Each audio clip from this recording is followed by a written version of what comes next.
మానవ సంబంధాలు మాయమైపోతున్నాయి. కొందరు మానవత్వం మర్చిపోతున్నారు. కనిపెంచిన కన్నవారి పోషణను కూడా భారంగా భావిస్తున్నారు. హైదరాబాద్ మూసారాంబాగ్లో జరిగిన అమానవీయ ఘటన ఇందుకు నిలువెత్తు సాక్ష్యంగా నిలుస్తోంది.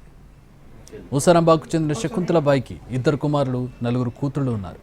ఈమె భర్త చాలా ఏళ్ల క్రితమే చనిపోయారు. అప్పటి నుంచి తన ఇంట్లో కొడుకుల దగ్గరే ఉంటుంది. అయితే తల్లి పేరిట ఉన్న ఇల్లును కాజేసిన కుమారులు ఆమెను ఇంటి నుంచి గెంటేశారు. ఆమె ఆలనా పాలన చూడాల్సి వస్తుందని దారుణానికి ఒడిగట్టారు. దాంతో ఆ వృద్ధురాలు సైబరాబాద్లోని చిన్న కూతురు దగ్గర ఉంటుంది.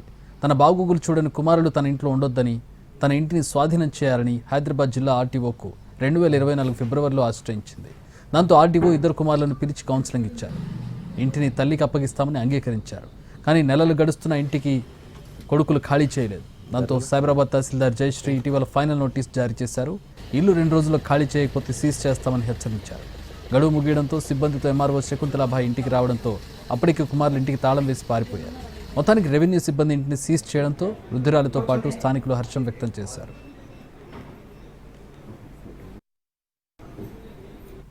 చూడడం లేదు, ఆమెను గెంటేసి मेरे बच्चे नहीं देखे बेटा, गाली दे रहे। मैं निकल जाओ घर में से, बोले तो हमारा घर बोलते। मैं बेटी कने हूँ, छोटी बेटी कने, चारों बेटियों कने फिर लूंगा। हम बनाए, हम लगाए। मेरा याखतपुरे में घर था, वो बेच के यहाँ बनाए। वो मुसलमानी बस्ती थी, बच्चे है बोल के खाली करके यहाँ को आए हैं। ఆమె ఇంట్లోకి వెళ్ళి కొట్టేసారు. ఉండొద్దు, అది ఇది మా ఇల్లు, మేము కట్టింది, మేము కొన్నాము. ఆమె పేరు మీద ఉంది ఇల్లు. యాకత్పురాల వాళ్ళ ఇల్లు ఉండే అది అమ్మేసి అది కట్టుకున్నారు. అది సరిగ్గా చూస్తలేరు. తిట్టడము చేయడం వల్ల ఆమె బర్దాష్ చేసుకోలే. సామాన్ పారేసారు. వెళ్ళిపో, నీ ఇల్లు కాదు, ఎక్కడి నుంచి వస్తావు రా, కోర్టు నుంచి రాపో, అది ఇది అన్నారు.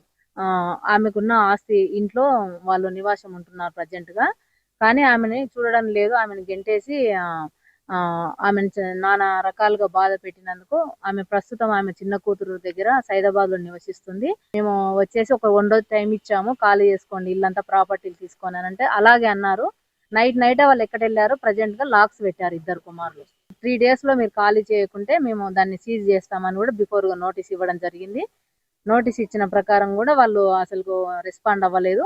ఈ రోజు ఆ ఇంటిని సీజ్ చేసేసి వాళ్ళ శకుంతల వారికి మేము ఇల్లుని హ్యాండ్ ఓవర్ చేస్తున్నామండి.